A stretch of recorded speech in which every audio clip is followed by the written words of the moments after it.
আমাদের মিত্ররা যে কোনো মুহূর্তে বদলে যেতে পারেন। সেই জন্য আমরা নিজেদেরকে কখনো সাবধান করি না, কখনোই নিজেদের প্রস্তুত করি না। আমাদের এটা কখনোই মনে হয় না যে এরকম হতে পারে, আর সেই কারণেই শেষে গিয়ে আমরা অত্যন্ত দুঃখ পাই। একটা অমূল্য শিক্ষা আছে যেটা আমাদের লাভ করা উচিত, সতর্ক থাকা উচিত। এই জীবনযাত্রার জন্য শুধুমাত্র এই পরিবেশের বিষয়ে তথ্য সংগ্রহ করা বা তাকে অনুমান করা এটুকু হলেই চলবে না। আমাদের আশেপাশের মানুষজনকে দেখতে হবে, তাদের স্বভাব পরিস্থিতির ওপর নজর রাখতে হবে। যখন তারা রং পাল্টাচ্ছেন নজর রাখতে হবে, তা অত্যন্ত আবশ্যক।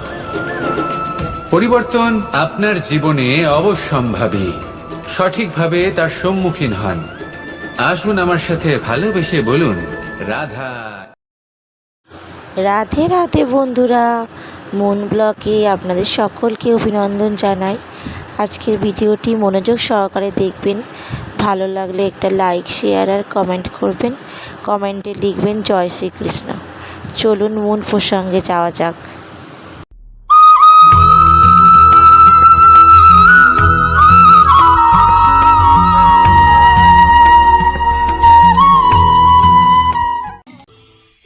মানুষ ছোট হোক বা বড়, রাজা হোক বা দরিদ্র, সমস্ত মানুষের মধ্যে একটা সামঞ্জস্য থাকে।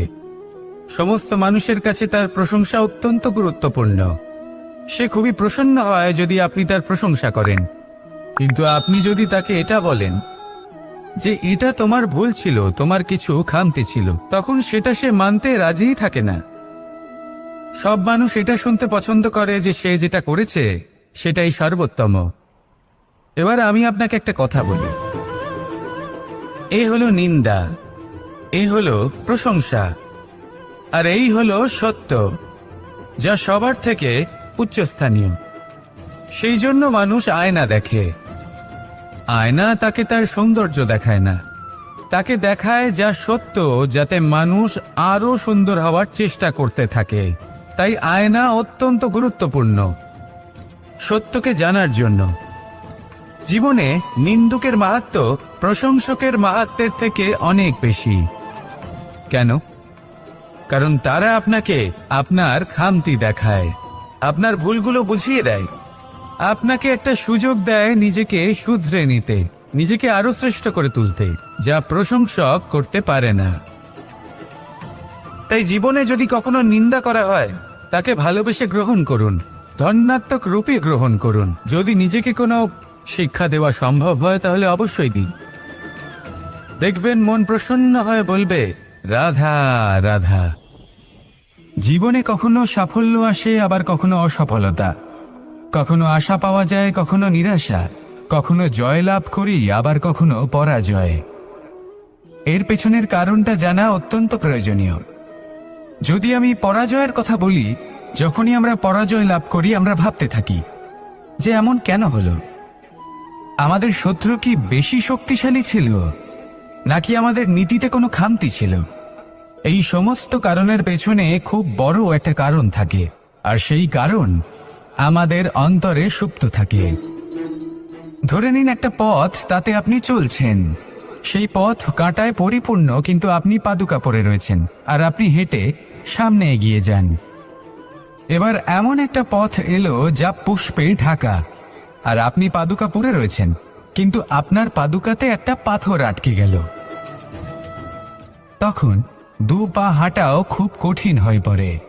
এই সংসারের যে কোনো শক্তি আপনাকে পরাস্ত করার পূর্বে আপনি জানেন কে আপনাকে পরাস্ত করতে পারে? আপনার অন্তরের দুর্বলতা, আপনার অন্তরের সেই সুপ্ত শত্রু। আর সেই জন্য ইতিবাচক মনোভাব গুরুত্বপূর্ণ হয়ে পড়ে। ভালো মানুষদের সাথে থাকুন, সৎসঙ্গে থাকুন, বন্ধুত্ব করুন, ভালোবাসুন। এই ভালোবাসা এত শক্তিশালী এক অস্ত্র যাকে ব্রহ্মাস্ত্র পরাস্ত করতে পারে না। এই সমস্যারূপী পাথর কিছুই নয়। আসুন আমার সাথে ভালোবেসে বলুন রাধা রাধা। মানুষের দুটো রূপ রয়েছে। এক, আমাদের এই মুখ, যা শুধুই চোখে দেখা যায়, আর দ্বিতীয় আমাদের এই মন, যা শুধুমাত্র অন্তরাত্মা দ্বারা দেখা যায়। এবার আমাদের এই মুখ, তা ঈশ্বর সকলকেই আগে থেকেই প্রদান করেছেন, কিন্তু এই মন এই মন কেমন হবে তা আমাদের জীবনের অনুভূতি এবং আমাদের জীবনের লক্ষ্য এগুলি সুনিশ্চিত করে। অর্থাৎ নেত্র দিয়ে দেখা যায় আমাদের এই মুখ, তা শুধুই এই কারণে প্রয়োজন যাতে সংসার আমাদের দেখতে পায়, আমাদের চিনতে পারে। কিন্তু যদি এই সংসারে আপনি প্রকৃত অর্থে মান সম্মান লাভ করতে চান, তাহলে নিজের অন্তরাত্মাকে আপনাকে বিকশিত করতেই হবে। দেখুন, কথায় আছে এই যে অসুর, তা শারীরিকভাবে উপস্থিত নয়, তা মনের মধ্যে থাকে। যদি এই মন থেকে অসুরকে বের করে দেওয়া যায়, তাহলে শরীরে তা উপস্থিত থাকবেই না। তাই মনকে শুদ্ধ করুন আর আমার সাথে ভালোবেসে বলুন, রাধা রাধা। মানুষ যখনই একে অপরের সামনে নিজেদের হৃদয়ের ভাবনা প্রকাশ করে, তখন এক অত্যন্ত প্রভাবশালী মাধ্যম তারা ব্যবহার করে, যাকে ভাষা বলা হয়। এবার আমি দেখেছি যে একজন মানুষ অনেকগুলো ভাষাতেই নিপুণ। আমি এটাও দেখেছি যে মানুষ অনেকগুলো ভাষায় কথা বলে, কখনো কখনো অনেক ভাষা মিলিত করে তার প্রয়োগ করে, উচিত প্রকারে তাকে ব্যবহার করে না, না সেটাকে সম্মান করে, আর না ভাষাকে শুদ্ধ রাখে। আর এটা হলো অনুচিত। যদি ভাষাকে শুদ্ধ রাখেন, তাহলে ভাষা আপনার চরিত্রকে শুদ্ধ রাখবে, তা আপনার একাগ্রতা বাড়িয়ে তুলবে। এই প্রত্যেক ধ্বনিকে অনুভব করে যদি আপনি শব্দের উচ্চারণ করেন, ভাষাকে প্রয়োগ করেন, তাহলে আপনিও আনন্দ পাবেন, আর যিনি শুনছেন সেই ব্যক্তির কানেও মধুর শব্দ বাজবে। তাই মনে রাখবেন, যে ব্যক্তি ভাষার পবিত্রতাকে সম্মান করে, তাকে সংসারও সম্মান করে।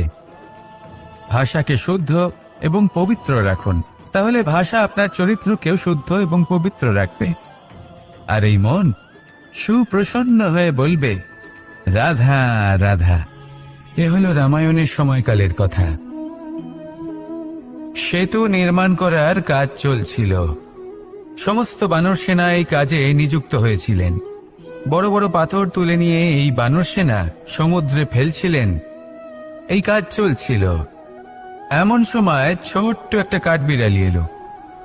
ছোট ছোট মাটির ডেলা হাতে নিয়ে সাগরের কাছে যাচ্ছিল, আর বড় বড় পাথরের পাশে রেখে দিচ্ছিল, যথাসম্ভব সেখানে রেখে আসছিল।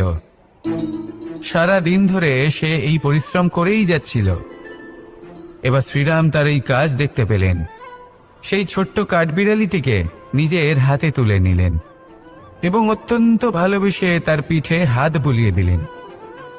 কথায় আছে যে কাঠবিড়ালির পিঠে যে দাগ আছে, সেই 3টি দাগ এসেছে শ্রীরামচন্দ্রের 3 আঙুলের থেকে। যে কাজ আপনি করছেন তাতে সমস্ত শক্তি প্রয়োগ করুন।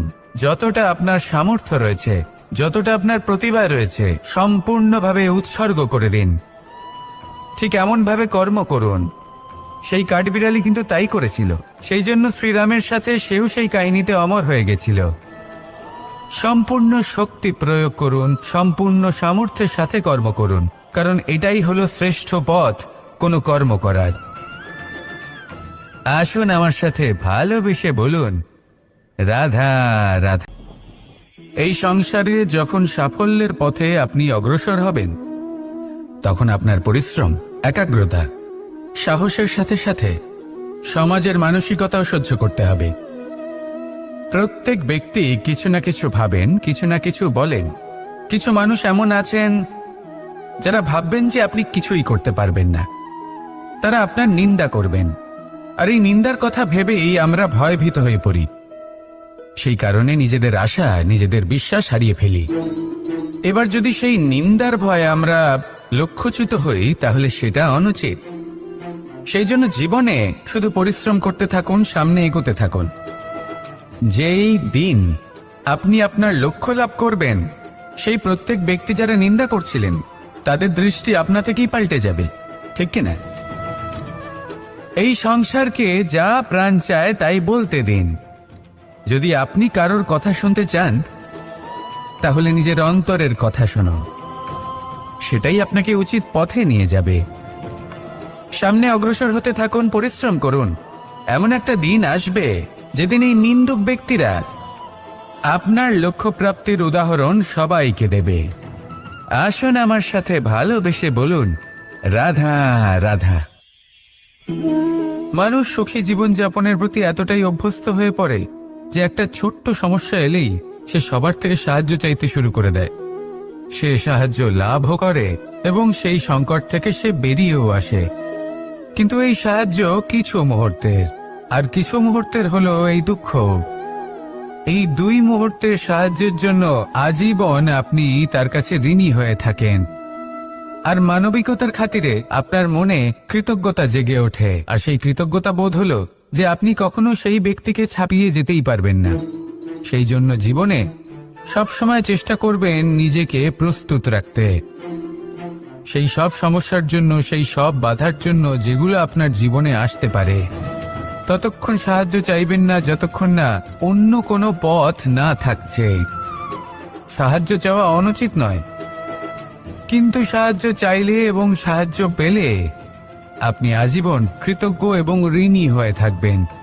আর তারপর একদিন আপনি পরিবর্তন দেখতে পাবেন যে কিভাবে আপনি ছোট ছোট সমস্যার জন্য সাহায্য না চেয়ে বড় বড় সমস্যার সম্মুখীন হতে প্রস্তুত হয়ে গেছেন।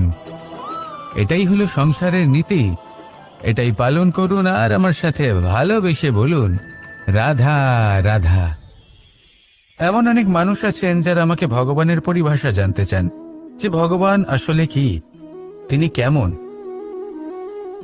এবার দেখুন, ভগবান হোক বা আপনার স্বপ্ন হোক বা আপনার লক্ষ্য হোক না কেন, সেই লক্ষ্য তখনই পূর্ণ হয়, তখনই তাকে লাভ করা সম্ভব যখন আপনার দৃষ্টিভঙ্গি মঙ্গলময় হয়। যখন আপনি নিজে মনে করবেন যে আমি যেটা পেতে চাইছি তা শুভ। উদাহরণস্বরূপ, কোনো পাখিকে দেখুন, সে গাছের ডালে বসে এবং সেখানেই বিশ্রাম করে, কিন্তু পড়ে না। কেন?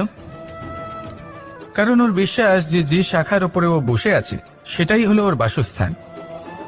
যদি আপনি বিশ্বাস করেন তাহলে আপনি পাথরের মধ্যেও ভগবান দর্শন করতে পারবেন। আর যদি বিশ্বাস না থাকে, তাহলে যদি ভগবান সামনে দাঁড়িয়েও থাকে তবেও আপনার বিশ্বাস হবে না। তাই বিশ্বাস করতে শিখুন। এই বিশ্বাসের আধারেই আপনি সেই সব কিছু পাবেন যা আপনি পেতে চাইছেন। আসুন আমার সাথে ভালোবেসে বলুন, রাধা রাধা।